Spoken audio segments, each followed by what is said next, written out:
Anthony Pompliano joins me now. He knows a thing or two about crypto. In your opinion, what would be the ideal way to regulate crypto?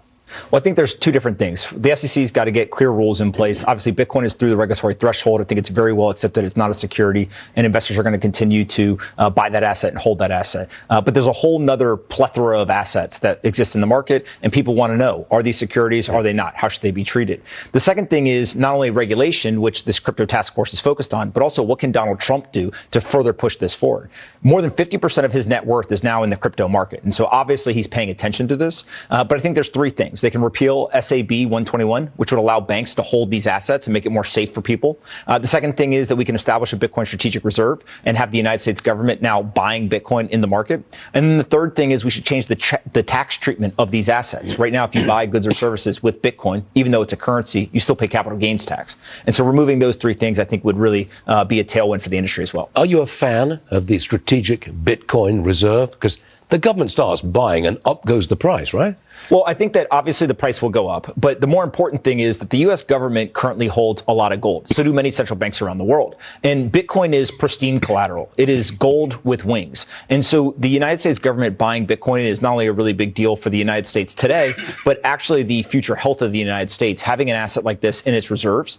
And I think probably one of the most important parts about this strategic Bitcoin reserve is that it would signal to the rest of the world that this asset has finally arrived. Donald Trump campaigned as being the first Bitcoin president.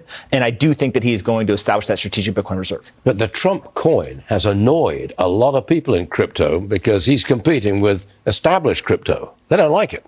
Well, I think what he basically did, look, in the stock market, DJT stock trades at like $7 billion market cap on $4 million of revenue. And this is just kind of a continuation of that, right? It's kind of insanity in the market from a valuation standpoint. But I do think there's a lot of people, myself included, that say, look, Bitcoin is the king of the market. Bitcoin is the most important thing to focus on. It's really important that we go and establish that strategic Bitcoin reserve. And the question is, if you are going to establish the reserve, you don't want to announce it and then go buy it because you basically tipped your hand. Instead, you want to go buy it and then tell everyone you did. Right. And so there's a lot of disappointment right now that he didn't do an executive order on day one, but maybe the U.S. government is actually buying Bitcoin right now and then they'll announce it once they're done. Anthony, I want you to listen to Trump announcing the multi-billion-dollar AI infrastructure project. You got to watch this, roll it. Together, these world-leading technology giants are announcing the formation of Stargate, a new American company that will invest $500 billion at least in AI infrastructure in the United States and very, very quickly, moving very rapidly, creating over 100,000 American jobs almost immediately. Well, Anthony, what I'm interested in is keeping America in the lead in AI. Does this deal do that?